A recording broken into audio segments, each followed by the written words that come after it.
Hello, I'm Laura and I'm from How to Cook Good Food. I've got a website and I also teach cookery. Today I'm going to show you a recipe that I make quite a lot, and it's a very cheap, easy tomato sauce, and here are the ingredients. So first of all, we've got garlic, 1 clove of chopped garlic, 1 packet of chopped tomatoes, a couple of tablespoons of oil, a teaspoon of sugar and a pinch of salt. So I'm just going to show you how I make the sauce, and then I'm going to put it on to cook, and it should be ready in about 15 minutes. So first thing to do is to get the oil into the pan. So I'm just going to put it in now. Then I'm going to turn the heat on to get it warm while I cook the garlic. While the oil is heating up, I'm just going to chop up the garlic, and then I'm going to put it into the pan. I'm going to let that fry for a minute or two until it begins to turn golden brown. When it's golden brown, next thing to do is to add in the tomatoes, and as well as the tomatoes, add in the sugar and the salt. Bring it up to a boil. Then once it's boiling, turn it down to a simmer and simmer the sauce for 15 minutes, and then it's ready. And that's all you need for a tomato sauce. I'm just going to check the garlic now. Let that cook for a bit more. And then what I'll probably do is use this tomato sauce for, well, either or. You can use it for pasta sauce, or I also use it for pizza toppings. It's good for pasta bakes. It's also really good if you have any leftovers to just add into soups and stews. It's just a really nice, quick, cheap, easy sauce to make, and it tastes a lot nicer than the sauces that you buy in jars.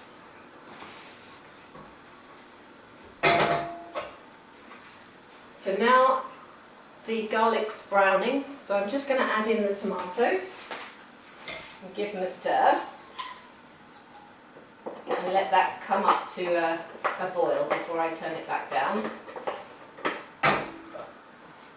I just use the basics tomatoes because I find for sauces they're fine and they're really cheap. They only cost about 35p. So they're quite a good basic ingredient to have. Now I'm just using ordinary caster sugar. A level teaspoon, no more than that, so that goes in. And then a nice big pinch of salt. Then I'm going to bring that back up to the boil, and next I'm just going to turn it down and let it cook.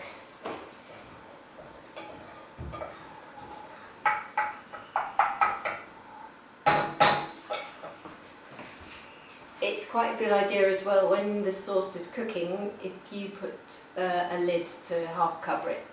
Otherwise the sauce tends to spit out of the sides and it causes a big mess. So what I'm going to do is just cover the pan up.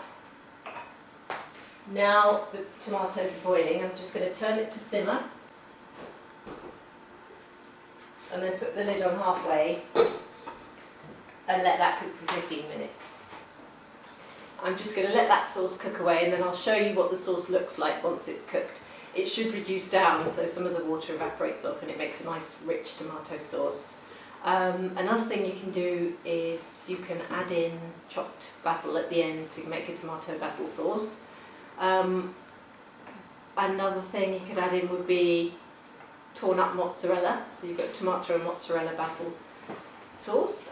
You could add in capers and olives to make it more of a strong sauce, maybe a bit of chilli as well.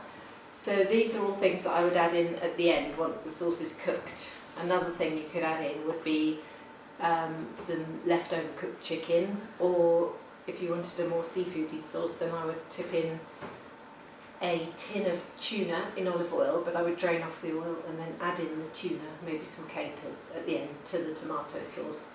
That one is nice with penne pasta, or it's also good with spaghetti.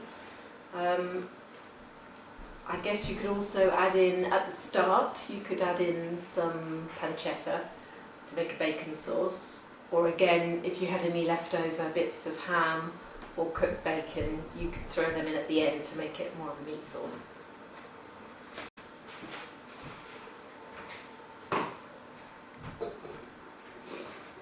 So I'll come back to the sauce once it's cooked and show you what it looks like.